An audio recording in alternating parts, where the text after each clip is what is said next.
Hi everyone, should be able to see us and hear us. It will be delayed for a few minutes.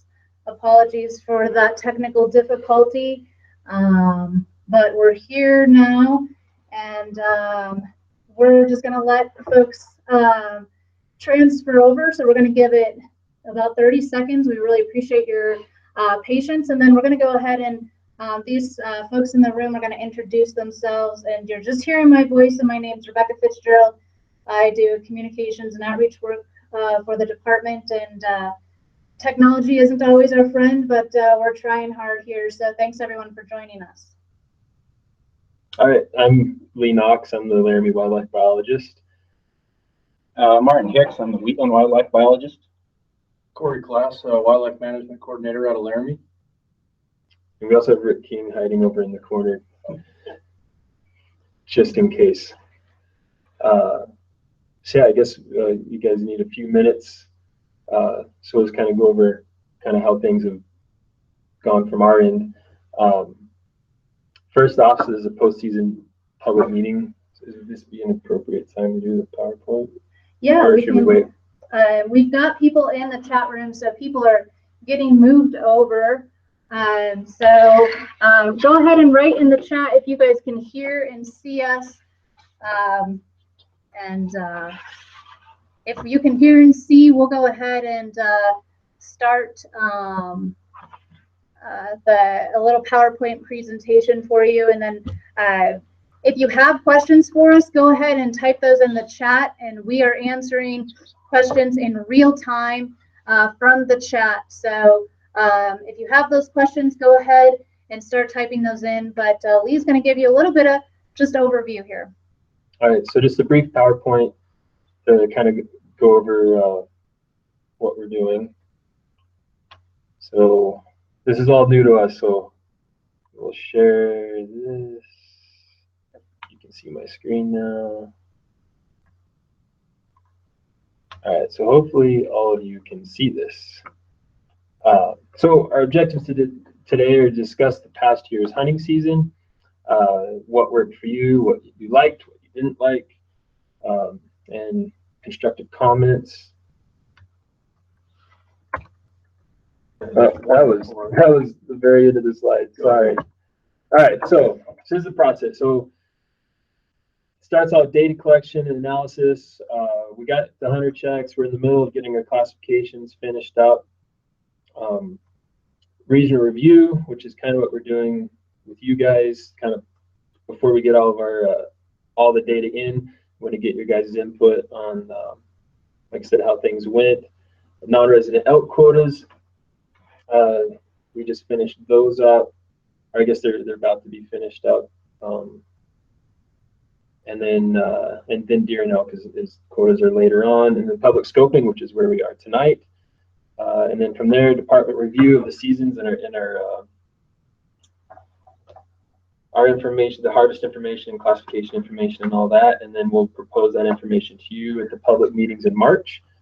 And then we'll go through those meetings and then provide our final proposals, which then go out to the Wildlife Commission in April.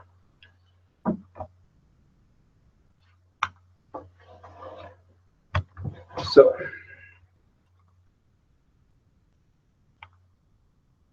And we're back here. Sorry, we were trying to readjust our camera so the light wasn't there, but they're just going to have light on top of their heads. So I guess providing a little more time for you guys to come up with questions, just kind of how we saw the hunting season, just from check stations, the Snowies and the Laramies for that matter. Is pretty warm weather in October, made for some tough hunting conditions. It'll be interesting to see what the harvest data comes out like. Some people were successful, but it seemed pretty hit or miss. Deer, elk, and the Snowies. Age class in the deer seems to be there. Some people were able to harvest some very, very nice mule deer. And elk was a little more hit or miss. The warm weather kind of made it tough. That's kind of what I saw in the Laramies too. So I can go into a little more detail on deer, and I'll start with deer, pronghorn, and then move on to elk in southeast Wyoming. So just quickly with deer, That seems to be the species we're really concerned about statewide and western statewide. What we saw in the harvest and what we've seen in our classification data is we have a lot of young bucks out there, very few older bucks on the ground right now, but the last 2 years we had adequate moisture. We had really good fawn production. Because of that, we have a lot of yearlings this year and a lot of 2, even 3-year-old bucks out there. Our fawn crop did go down this year. Not exactly sure why. Weather definitely plays a role in how those fawns survive. Pronghorn, we saw in my check stations for hunters like 103, 11, and 34. We saw probably average harvest as far as buck quality, buck numbers. Those pronghorn have come off the plains, moved down to lower elevations, so we have a lot of antelope showing up along I-25 corridor, and hopefully they'll winter okay. Elk season was a little different, as Lee was saying. We had really hot weather in October, so for area 7, we seem to check fewer elk, and that's probably not a factor of elk were fewer out there. It's more of a factor of where they were. It seemed like they were just totally different places than what they've been in the past. We have elk seasons that go through the end of this month for area 7, and we're doing everything we can to bring that herd down. And so we'll see how the rest of this winter plays out. But elk are doing well in area 7, area 6, and in area 3 for that matter. I don't know if you want to touch on stuff over. And it's kind of the heyday of elk right now. Elk numbers are doing well. We're pretty much throughout the region in reduction mode, trying to bring the populations down. Yeah, I guess as far as pronghorn on the Laramie side, the Shirley Basin herd seems to be coming up. People seem to be seeing more pronghorn on the ground. Buck quality is definitely come up. Older age classes out there. I checked some really nice antelope. Most of the hunter areas around Laramie. I don't have classification data yet for snowy range deer or elk and or for the Platte Valley yet. Just last year's stuff and harvest data. Pronghorn we do have, and it seems very hit or miss. Some hunter areas seem to be doing pretty well, and it almost seems like maybe those spring storms we got may have been more localized and caused some more negative effects to the fawn crop. But overall, things seem to be doing pretty good. Moose. I think we've got our first question. Oh, Great. You want to read it? Yeah. So Michael writes, I hunted deer in hunt area 79, and I saw more antelope than in all my years up around Douglas. Any plans to change the quota in 48 or hunt area 48 or 50? There's a stronger population than the tags represent. And so that's a good question, and that's exactly the kind of things we're looking for in this meeting, is to get some suggestions from you folks on what you're seeing in the field. We do have our classification data in that area and are going to be collecting public comments. And I think that's certainly something that we can keep in mind for those areas. Lee, You said 448. And 50, the only issue is obviously it's a lot of private land. There is some public, but access is fairly limited. 48 has some more public land as far as pronghorn go. So of our Shirley Basin herd, it's hunt areas 42, 46, 47, and 48. And then as well as 30, 31, and 32. That herd took a really big hit in the drought years of 2012 to 2013, and we reduced tags pretty drastically to try to bring that population up. We went from about 60,000 pronghorn to about 25, and so that's why there's been the reduction in licenses. We've been trying to get a few years of good fawn crops under our belt to make sure that the populations can sustain it. The grassland herds, kind of like 42 and 47, have been rebounding a lot quicker. whereas 47 and 48 have been a lot slower to do so. Fawn ratios have kind of remained low. And so we've been a little more hesitant in those areas, but this was one of the first years that 48 fawn ratios were up. And so we do hope in the Shirley Basin area to and hopefully start increasing tags in the next couple of years. But we'll also be looking at the harvest data that we'll be getting later on and looking at hunter success and some other factors. But we like hearing that you saw more and there's more critters on the ground. Okay, yeah, we've got another question from Buzz Heddick. What is the population objective for elk unit 7? And how many over objective is that herd currently?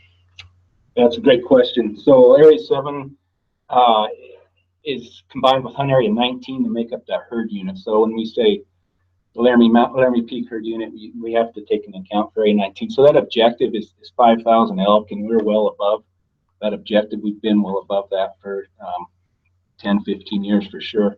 Our best estimations are around 9,000 elk out there. We have been very aggressive on that herd as far as the number of licenses we've been allocating. It's a very popular hunt area as far as bull quality, bull numbers, and then the opportunity to hunt cows on through our department's private land, public wildlife programs, hunter management areas, walk-in areas. So we will probably continue to be aggressive on that herd. We have not done our winter classifications to give us an idea of what our bull ratios are doing, but we plan to do that this month, and we should have a better idea of bull quality, bull numbers, and overall population. Hopefully that answered your question, Buzz.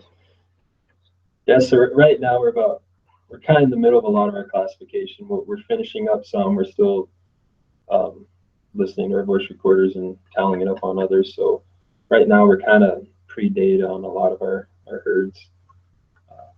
Yeah. So we'll have a lot more information for you in March. Elk area 7 within the next week. Yeah, so we'll be finishing up everything in the next couple of weeks, hopefully. The snow and wind. I guess really quick while we're waiting for new questions, just wanted to explain real quick why we're attempting this. In the past, we've done a lot of postseason meetings across the region, and we're lucky to get 2 or 3 folks that attend. So we're trying some different methods of outreach to see if there's some other techniques that maybe work better as far as reaching folks, understanding that time is a really valuable commodity and folks have a lot of things going on in life. So we wanted to try and reach out to you folks at home or wherever you are, just to see if this is a better venue or something that we should use in the future. Hopefully the questions keep coming. I'll let you guys talk about anything else that you observed this year as far as hunting. Any questions on just about anything you saw, comments, or good things, bad things? We'll talk to you about any of it. I can ramble on. That's no problem for me. So I can start with bighorn sheep, hunt area 19. It's a popular area for ram quality, ram numbers. There's a drawback, private land issues, but harvest this year was down compared to the past few years, and that's it's not a result of ram numbers out there. It was the sheep were just kind of like elk. They're in different places, and they're harder to get to. There's still really good ram quality out there. We anticipate maintaining 8 licenses probably for 2017. So yeah, any questions on sheep, I'd be more than happy to try to answer them. Looks like we got a couple of questions coming in. Oh, cool. So we got one on Area 6, folks that still have Area 6 cow tags, looking for a place to hunt. 6 is difficult, especially this late. The elk are in large herds, and for the most part have moved north. Very, very little access at this point. I know in the past we had quite a bit of access and were able to harvest a lot of elk through that access, but currently we do not have anything to offer, and any of the landowners that typically do provide access don't seem to have the elk. at this point, and I don't think they will through the rest of the season. So unfortunately, I don't have any specifics for you, other than the maybe knock on doors on Horse Creek or Obstacle Canyon. But yeah, we don't have anybody currently. Okay, the second question, why did the season for type 1 and 4 and hunt area 11 elk get moved to September 15th? Is there any possibility to move it back to September 1st? So you're talking the archery season, and so the special archery season, if you're in area 11, if you hold a type 1 or type 4, now starts September 15th, and then it turns into rifle season starting October 1st. So through public comments in the past and requests, there was a look at providing more type 9 archery hunts, and so in hunt area 11 there was quite a bit of interest for that, and so a type 9 archery only license was provided. And so if you draw the area 11 type 9, you get the first 2 weeks of September to yourself. You can hunt through the whole month on that tag only. It's not valid come rifle season, whereas the type 1s now get the last 2 weeks of September into the rifle season. So that change came about by the addition of a type 9 archery only license. Okay. The next question is, would you give us a general overview of your survey techniques? And this is in reference to pronghorn. I hunted in Unit 47 for antelope, and it seemed to have a good population and the health looked good. Yeah, so I guess I can touch on that. So yeah, I'd say 47 is come back pretty well. Like I said, better than most of the hunt areas in Shirley Basin. So what we do, through all the data we collect, we have between the harvest data and then the classification data, which we have selected drive routes and sample sizes where we count the does, the fawns, the yearling bucks, the adult bucks, and then that goes into our population model, which helps us estimate the population trend. As well with pronghorn, we do line transects, which we do at the end of the year, right before usually early June, right before as the fawns are dropping, and through every hunt area or through the entire herd unit, you fly. It gets complicated, but it's using a plane, and it's using a survey technique that gives us a separate population estimate, which we conducted this spring, and that population estimate helps, I guess, kind of solidify or make our population models more accurate. And so we did do that this spring, and I'd say without the added harvest, so the line transect, we're looking at mid-30s on pronghorn numbers, maybe low 40s with a slight error on each side but we've been continually increasing since 2012. That's kind of the gist of it, if that kind of makes sense. So it's harvest data, classification data into the population model, as well as a separate population sample technique called the line transect. Okay, next question is from Tracy. It's not a herd area specific question, but is there any chance that you'll start a point system for non-resident doe fawn antelope tags or resident antelope tags? It would be great for planning purposes. That's a good question, and I think points have been brought up and discussed a lot over the past many years. And they do have pros and cons. Certainly, areas that you can draw fairly easy. It does make them predictable on when you can draw. On places that have extremely difficult drawing odds, it actually can make those areas even more difficult to draw. And I guess to even go further on that, that's not something that comes from Game and Fish. That's a statutory change and would have to go through legislation too. So hopefully that answered your question. There's a lot of details and statistics I could get into, but I don't think I want to bore you guys too much tonight.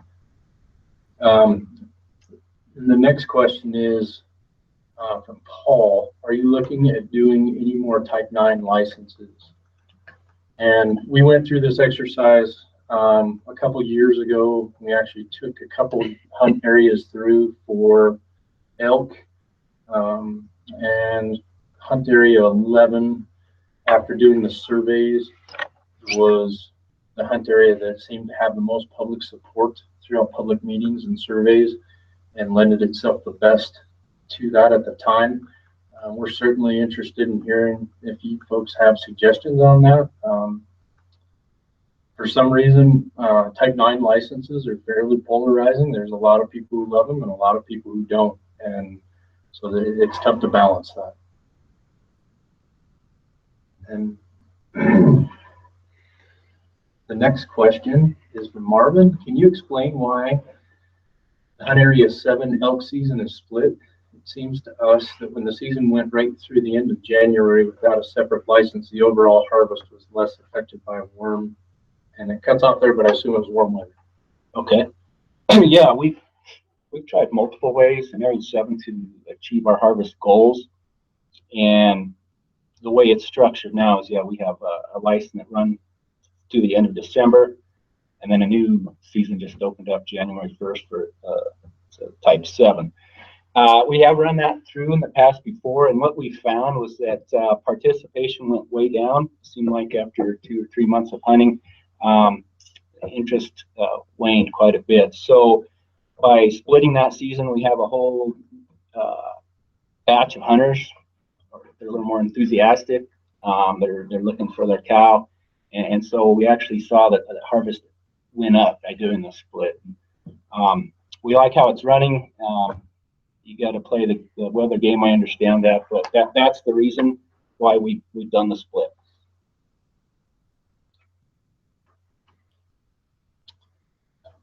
Okay, next question is from Alex. Why is hunt area 125 offered as a tag to the public when the actual mass of public land is landlocked? And what was the harvest on the HMAs? Okay, so really good questions. First off, you're right, 125 has a lot of private land, that's for sure. That being said, that's part of the reason we offer it in a limited quota hunting style, and also not really super liberal licenses, because we can only get so many hunters access.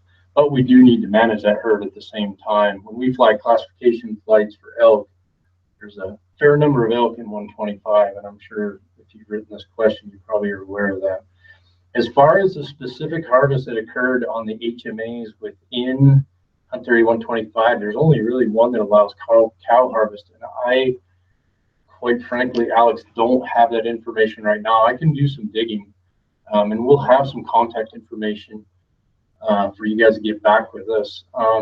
I could do some digging to see what we've harvested on that HMA, but that's a little tougher to get that information. We don't get harvest data by HMA usually. Folks can say that they hunted an HMA in their harvest report, but it doesn't necessarily tie that to the actual final harvest number. Hopefully all that makes sense.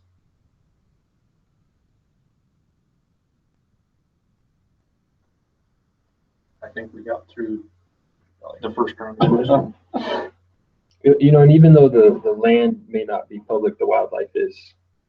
And so therefore we manage the wildlife for the public, and that's why there's public opportunity through the licenses, even though it may be frustrating to find land to hunt them on. And Alex, just so you know, one of our game wardens just texted in, and he can look at some of the landowner coupons that were turned in from that HMA area to get at least a basic idea of harvest, and we might have something available for you in the near future.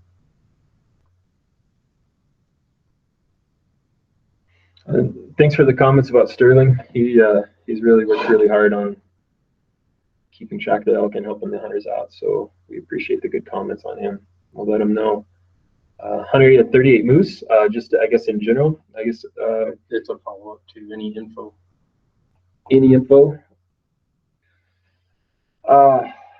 Overall, so we have an ongoing research project that'll be finishing up soon.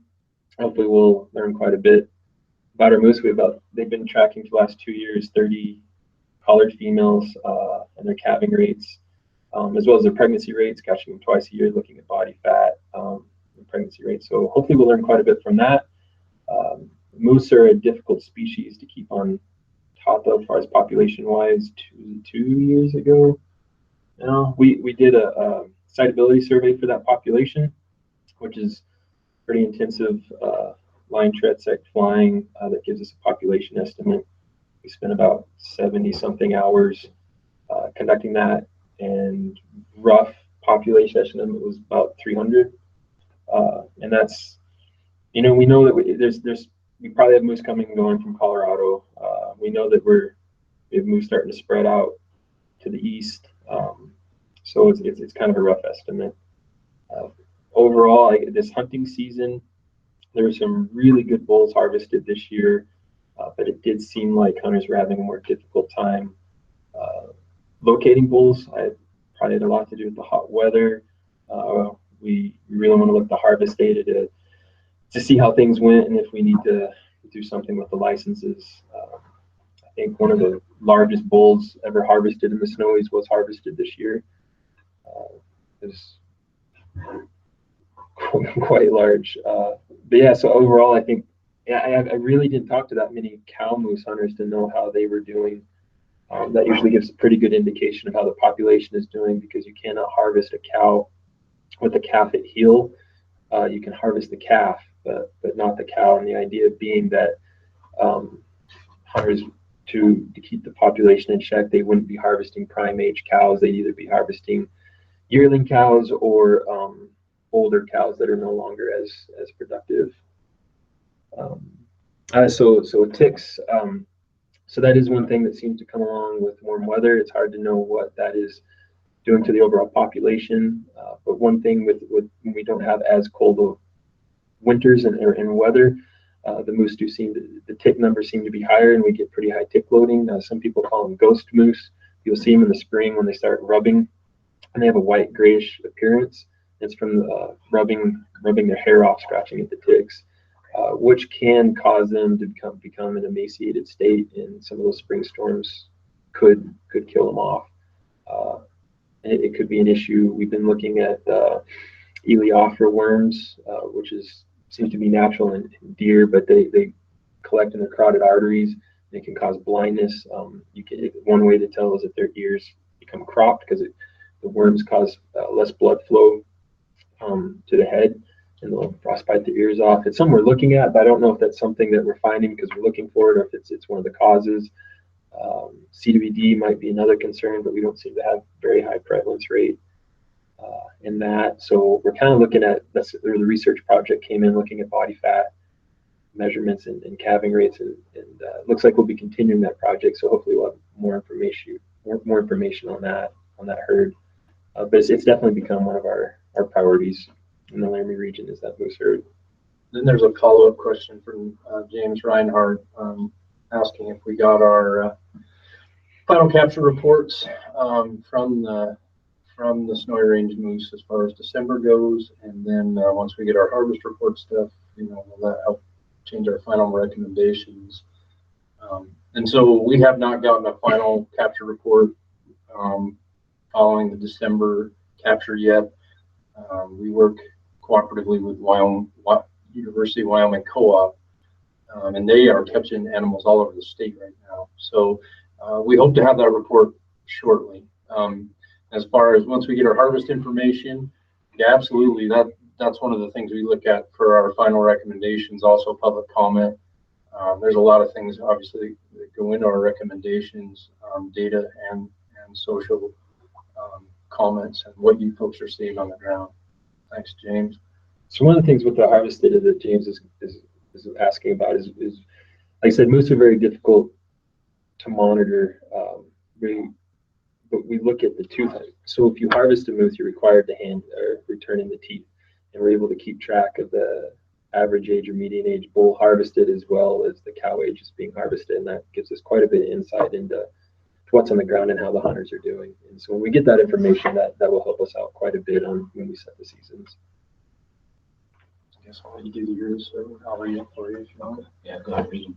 Okay, so let's see, why is the early season tag in Hunt Area 7 limited to private ground in Albany County, given how long that area has been over quota or objective? Would love to see regular season tags roll over into January again. Okay, yeah, great question. Managing elk can be difficult at best sometimes. So the early season is designed more or less to address damage situations that landowners are experiencing on their private lands. And so we want to try to maintain a quality elk harvest when September rolls around for archery hunters. But we also want to address that problem at the same time. So to do that in Albany County, we need to force guys to go to those private lands, and sometimes there's damage on these places, sometimes there's not. So it's not always a for sure thing, but that is the main reason for directing those people, because we do have a lot of public land in Albany County, and we just do not want to get into conflict between archery hunters and rifle hunters. Yeah, and I probably didn't address that well enough as far as rolling that into January again.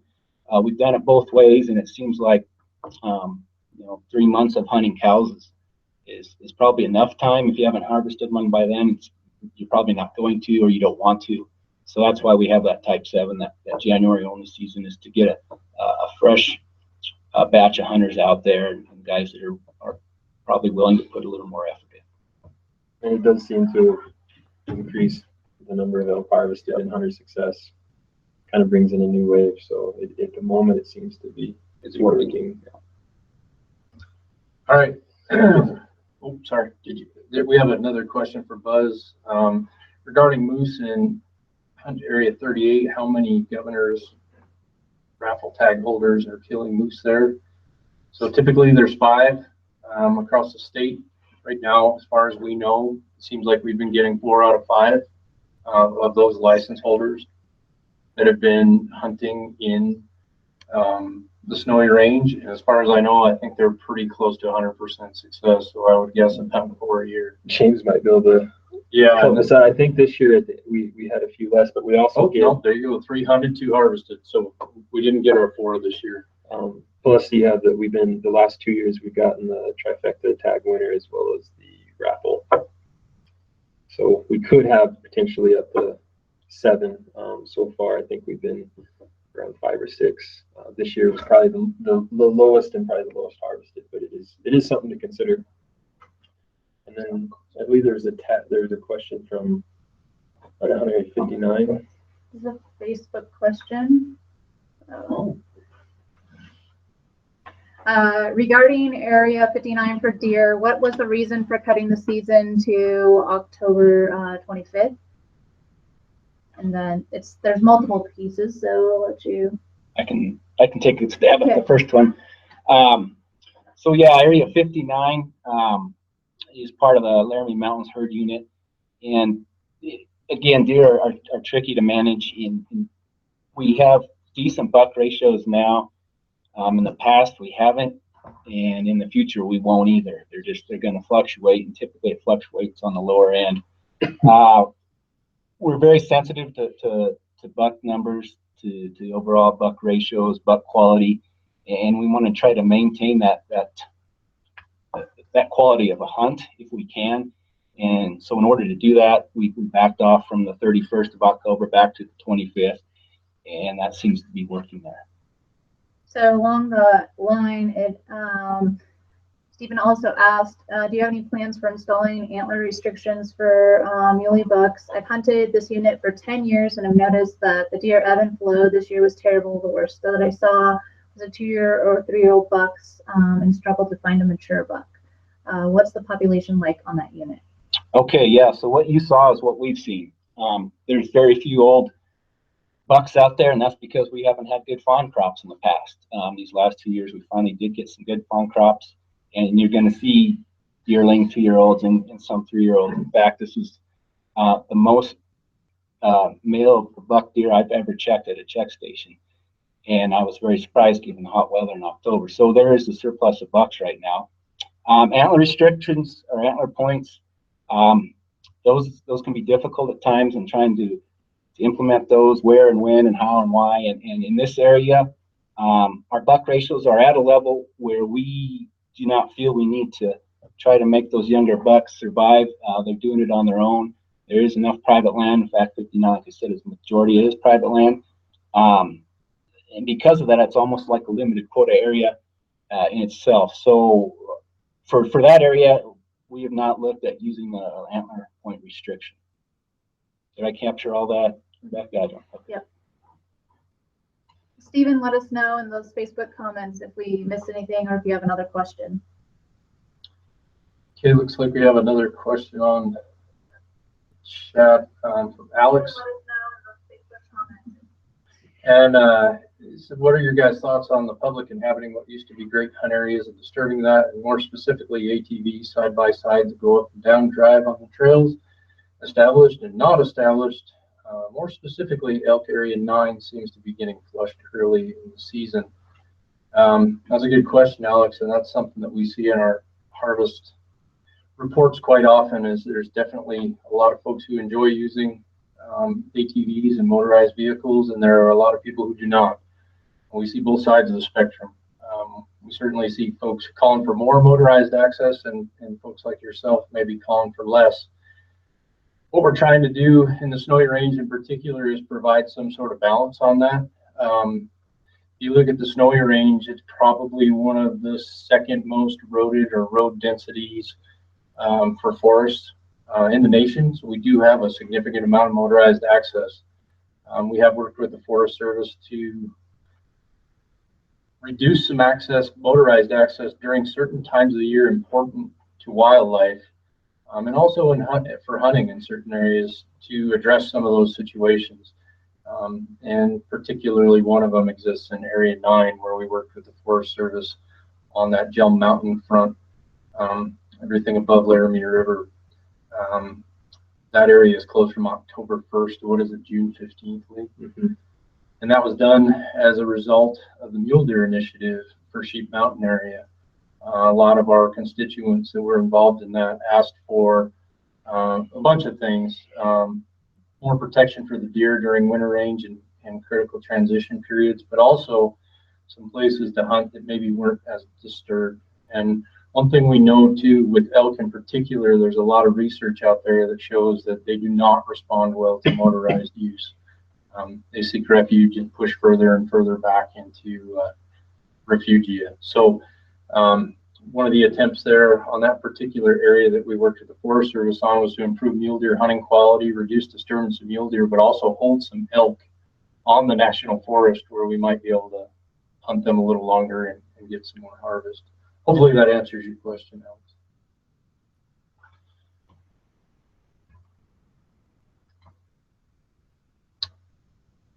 Oh, were we in a lull? Yeah. Yeah. Oh, okay. Just a comment. Thanks, James.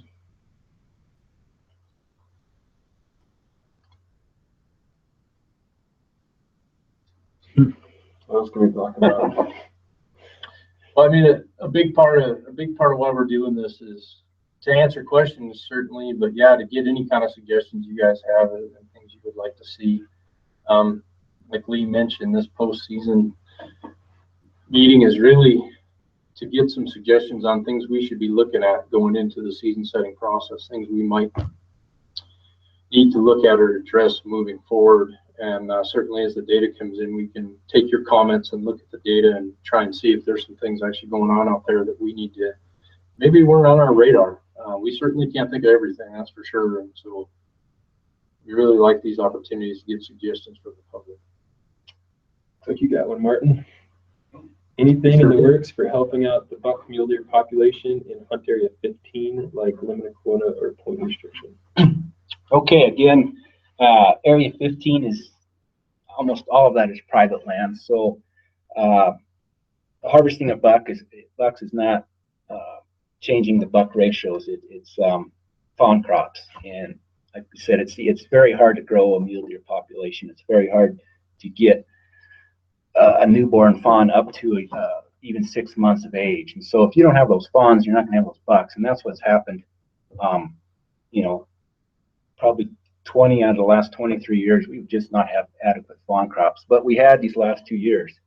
And you're going to see those more mature bucks out there and a year from now, 2 years from now. But right now, they're not there. They are, honestly. We just did our classification data, and we're looking at different classes of bucks, class 1 being young bucks, class 3 being old. 1% of that whole total buck classification were class 3 bucks. So that's telling us they're not there. They're not there because we didn't have fawns 5, 6, 7 years ago. Changing it to a point restriction, limited quota, again, it's not going to change our buck ratios because it is private land. Just kind of like Area 59, because of that, it's already limited quota. We only have very few places to hunt mule deer on public land in Area 15. And so by further reducing opportunity, it is not going to help the buck population. In fact, it's going to hurt our hunters' opportunity out there. So hopefully that answers your question. Okay, let's give a follow-up to the motorized question from Paul. Have you ever looked at making some areas closed to motorized vehicles during the morning and evening, but open for some form of game retrieval period from 10 to 2 p.m.? And, you know, Paul, they've done that in certain states and certain areas, and it requires a lot of staff. It requires people to be out there and working the gates. And it also, quite frankly, adds a little bit more difficulty as far as enforcement, having those time periods. If you leave it open and on an honor system without a gate and not somebody there to swing the gate, then you're hoping that people obey the law, and that doesn't always work out. And then if you do have gates there physically, you have to have somebody there who can do that during that time period. Not to say that it's impossible, but it certainly is an extra level of staffing and cost for the Forest Service and/or, well, the Forest Service in this case. So I think that's why you see those type of things with the Forest Service not happening as much. Okay, on the subject of road closures, the motor. Oh, well, we got something else here first. It's another Area 7 question. Okay, is it possible to consider in Area 7 a double season license that would include both regular and January seasons, possibly drawing only or with a higher fee? Could that accommodate both interests? Let me read that so I can answer this the best I can. So I think he wants the 6 to run through January, and then as well as the type 7. Right. Yeah, I think it looks like you're looking for a little bit more opportunity, and I totally understand that. Weather can sure hamper when you can go up there, or what weekend you can or can't based on work schedules, kids, all those types of activities. But right now, you know, we have a August 15th through December 31st season. To me and to the managers, that's a lot of opportunity. You can buy a 7 with a 6, so you can actually have both licenses. If you can have up to 3. 3, yeah. So I guess that's kind of answering your own question. If you want to pay more, you can, and you can buy that type 7 with that type 6. You can buy 2 type 6s and a type 7 for that matter. So maybe that's something to think about for the 2017 season. I answer his question. I think so. Yeah, and as far as go and trying to reduce the populations in places like 7, we're pretty open to trying to think outside the box and come up with new ways, and so we appreciate your comments. And James, appreciate your comments. Looks like we had a follow-up on the subject of road closures from Kayla. Is the Game and Fish working with Forest Service to fix gates? You know, we certainly work hand in hand with the Forest Service. We do let them know when things are dilapidated. We have worked with them on volunteer projects and helped them put up buck and rail fence and gates. And we've had a lot of sporting groups work with the Forest Service and Game and Fish on that. on that topic too. Backcountry Hunters and Anglers, Rocky Mountain Elk Foundation, Muley Fanatics, all have been groups that have stepped up and helped fund and or put in sweat labor on those type of projects within the Snowy Range.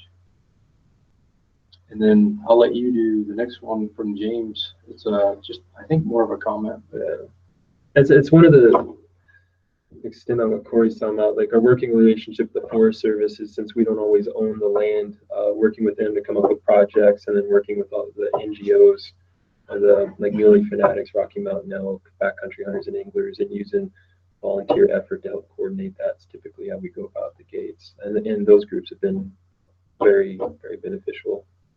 And then James, appreciate the comments, and we'll be discussing that in March.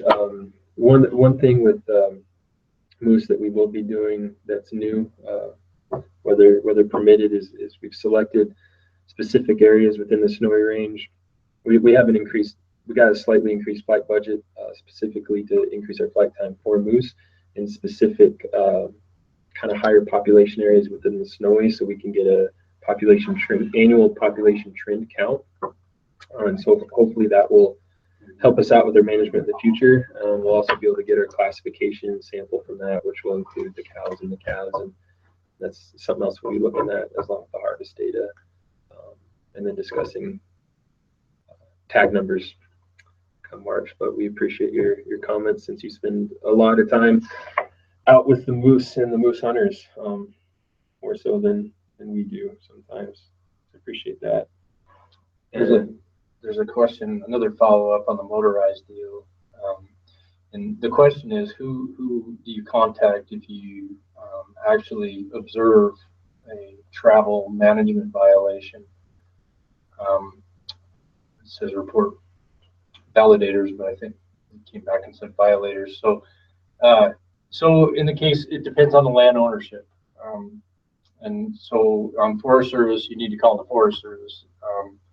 They're the ones who actually issue the citations for those type of situations. On BLM, if there is one, right, that's also the law enforcement officer for BLM, correct?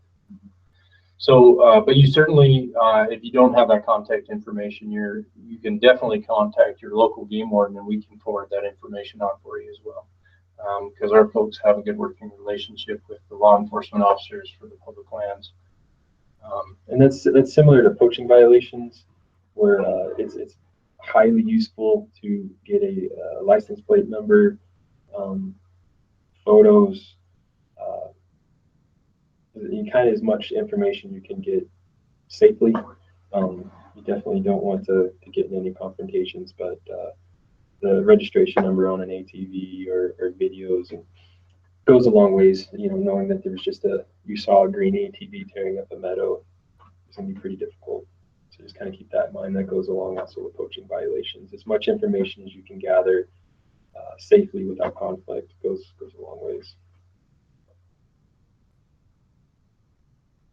And then a few comments on the moose licenses and the governor licenses, and it kind of becomes a complicated issue, and that's something I think the game official have to look at some point, with how to manage all the different licenses coming in. And right now, Snowy Range is the hot spot, and we're pulling some very large bulls, so we're kind of attracting a lot of the licenses.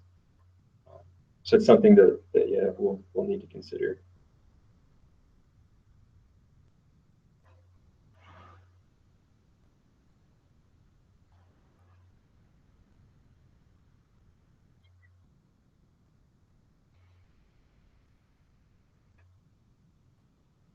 I guess we've been talking a lot about big game. We can do anything you have on upland game, birds, waterfowl. We could try to address at this time, as well. Sage grouse, I let you guys talk about that. But sharp-tailed grouse are starting to come back. If folks that have been eating or hunting the eastern part of Wyoming, southeastern part, we are seeing more out there in the spring. And in this fall, I was seeing probably more of those flocks where they typically been in the past. They were starting to show up again, so that's encouraging. Do you have anything on sage grouse or corn? Wish Will was here, but I believe so. The last 2 years, so one of the ways we manage sage grouse is in the spring during the lekking season, which a lek is where the sage grouse congregate to mate, and the males strut and the hens pick out their favorite. We do annual counts at the lek and try to, and through multiple counts, try to get peak male attendance. The females don't really stick around, whereas the males will gather for a few days. And so by keeping track of peak male attendance, we can keep track of population trends. And then another very useful data source is the hunter harvest and the wing barrels. It's a very good way for it, since sage grouse are they're all relatively the same color. They're relatively hunters don't necessarily distinguish when they are harvesting them typically between hens and chicks. And so through the wings that are provided in the barrel, the game and fish will gather them up and have a wing beat where they can actually go through each wing and age and sex the wings, and you can come up with the average chicks per hen harvested, and that gives us a really good indication how many chicks made it all the way into the fall, which is a pretty good indication of survival. And the last 2 years, chick counts have been significantly up, but this year, probably most likely due to the big spring storms we had, chicks counts were down. So most likely next hunting season, there'll be fewer sage grouse on the ground. I had a question about Area 7 camping on the Laramie Peak Wildlife Habitat Management Area. Sounded like this hunter experienced, I believe his name's Tyler, folks camping maybe in places they haven't camped before, and the department actually manages that we call them WHMAs. And when we looked at possibly doing established campgrounds, there's a lot that goes into actually establishing a campground as far as costs and maintenance, and so we decided to maintain primitive camping, but that's something we can look at every year if we want to. And sorry that guys were camping in your favorite hunting spot, but that's the way that unit is set up right now. So if you we have your comment written down, and then something we can try to address later on. But I know when we were looking at this, it's very cost prohibitive at that time to do any established campgrounds on our Laramie Peak unit. We'll work on getting larger fish too. Looks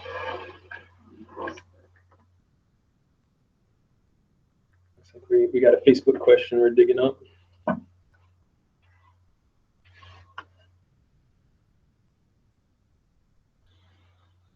So in regard to Area 7 elk, is the early season type 6 cow-calf plan to continue that starts August 15th on private ground? And are the tag numbers going to be the same? So yes, and not sure. That for the non-resident quota, they'll be the same going into that, but then we will, once we actually get our data, we'll take a closer look at that as far as the actual numbers that will be issued for the resident draw. So the non-resident quotas are set before we have any information on. That's to allow the non-residents to draw their elk license in January. We don't receive any of our harvest information until late February, and then as well as deer and antelope. And that's why deer and antelope are so much later. And so we try to the best of our ability, set the quotas for the non-residents properly early on so that we don't have to tweak them later. But sometimes things come up in our harvest data or public comments, like now and later in our March meetings, that where we do change those quotas. And so, like Martin said, it depends. Okay, we have a question from Marvin. Where are we at currently with wolf management? And nothing has changed over the past several years. Wolves are still being managed under the Fish and Wildlife Service, which means there's no harvest and they're still under the Endangered Species Act. That's certainly something we're working with them on, but nothing has changed on that front yet, Marvin.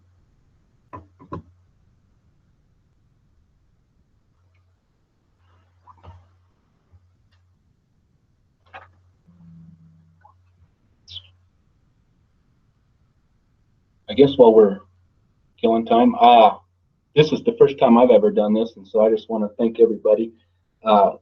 In the past, we always have public meetings, and it's hard to get people there, and I'm really impressed on the number of questions and the number of people turned in. So thank you for your guys' interest. And it looks like we have several non-residents, which is cool.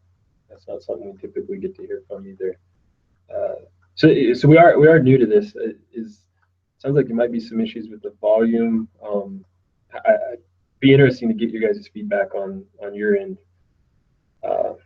If you can hear us all right, the video's all right. Like how, I guess, your experience on this as well. If this is something you think we should continue in the future. Okay, we've got a question from Buzz. Does it make any sense to have a non-resident elk draw in front of the commission season setting meeting in April? Buzz, sometimes that does complicate things, trying to come up with non-resident elk quotas at this time of year. Certainly it's before we've had a chance to talk to some of you folks and have all our data in, so those are some of the complications. The reason we do it is to provide non-residents that opportunity to have a longer chance to apply and apply earlier and plan earlier for those hunting opportunities. And we also feel like that does provide us with some form of competitive edge over some of the other states, allowing our non-residents to book with us earlier. I guess that's the ins and outs of that one. Yeah. As managers, it can make it difficult, but there's other forces that take place.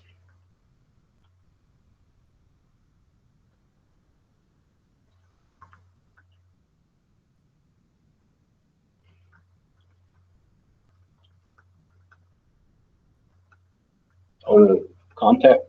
Did you type it out? Oh, I believe Rebecca's typing their contact information. You can contact the Laramie Regional Office. You can contact Corey or Lee at 745-4046. You can sure contact me. I'm out of Wheatland. 307-322-3821. I don't know if I said that too fast. So I'm an idiot. You'll type that out and they'll see this. Is that right? Okay. That's why she's smiling. Okay. Because she knows I'm an idiot too.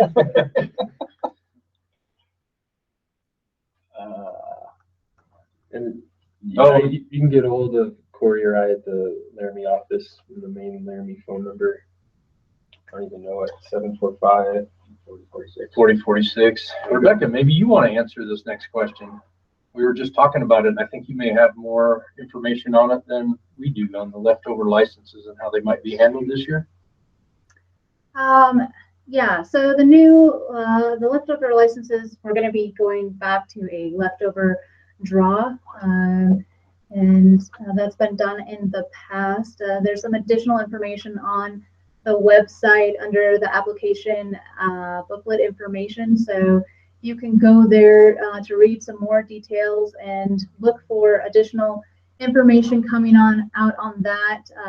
We'll be getting it posted, more information on the website, and we'll be looking to also do some live Q&As to answer questions about that if anyone has those questions. But that's where we're headed for 2017 related to the leftover draw. It will be done with the application process, and then there will be the, after that, there'll be the additional kind of first come, first serve as it's been done in the past. I guess kind of on that note, the way electronically licenses are available, there's more tools for people to figure out hunt areas that take less points, hunt areas that had leftover licenses, where, I guess in general, where to apply and how to continue to hunt every year. Therefore, there's been a significant increase in demand, and I would not count on leftover licenses to be available. The last couple of years, they have gone incredibly fast. Area 7 typically has 600 to 800 licenses left over, and they'll go within the first 5 minutes of being left over. So if these are tags that you desire, I would encourage you to apply for them in the draw instead of waiting to catch them as a leftover tag. Because it just, things are getting a little more popular lately. And we this last year, we had quite a few people come into the office to pick up their usual Area 7 license or their Area 10 cow tag, and they just didn't exist. So just want to add that.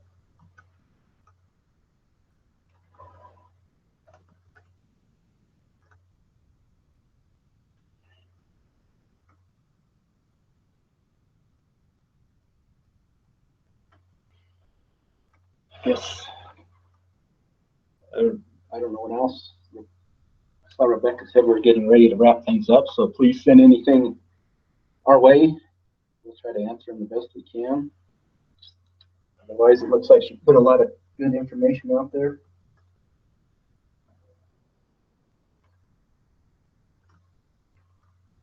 And thank you everybody for participating. If you have any more comments, we'll be here for a little bit longer. And if not, you can feel free to contact us afterwards.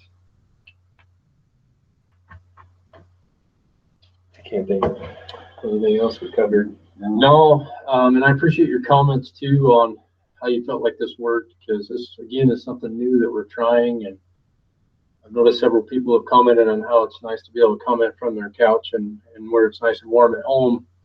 And yeah, this would be one of those nights where we would have called you out on marginal roads and probably got 2 or 3 people. And again, that's why we're trying this new format to try and reach more people and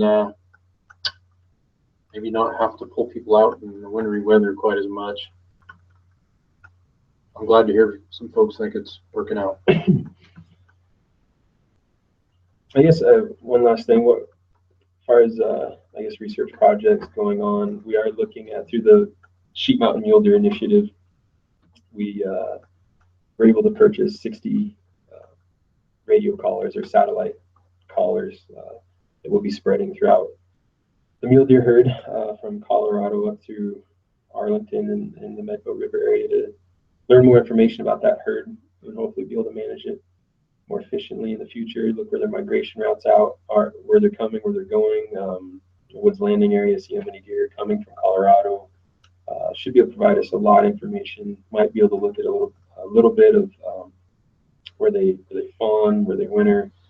So hopefully that'll be a pretty cool project. We're looking at putting those out late February.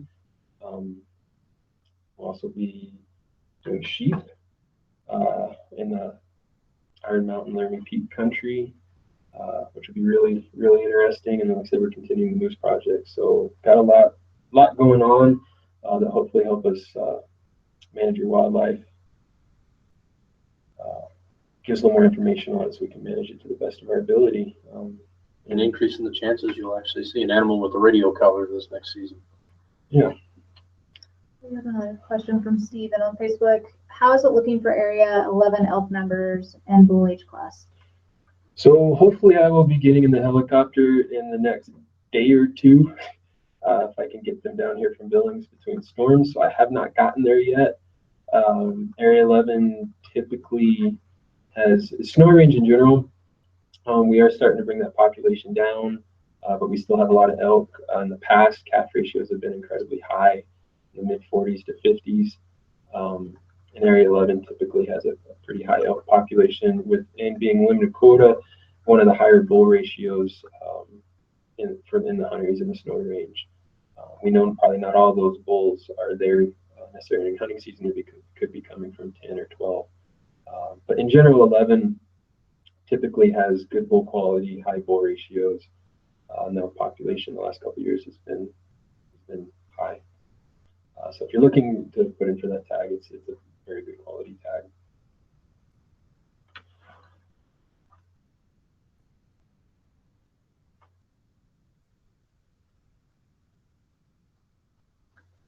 Yeah, that was Canada commenting, so I don't need to add to that.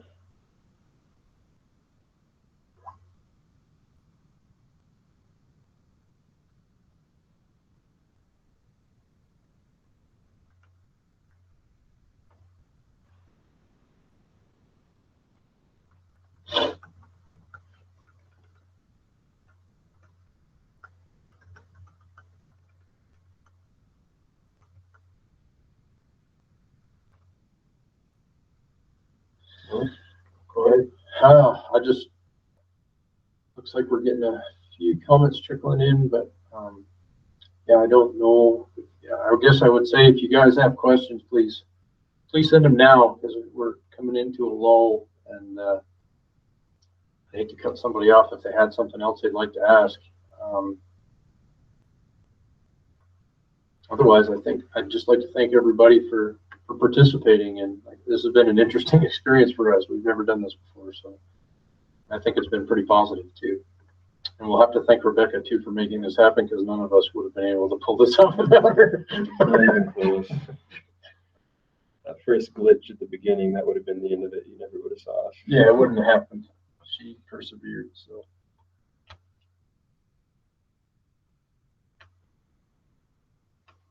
All right. I'm not seeing much. You think, Rebecca? Okay, thanks everyone. We will have this record. It's been recorded, so you can rewatch, and then we'll get it sent out for folks. And you can always go on to the survey if you haven't filled it out and leave us comments there, and then the other contact information as well. So thanks so much, everyone, and have a great evening. Thank you. Thank you.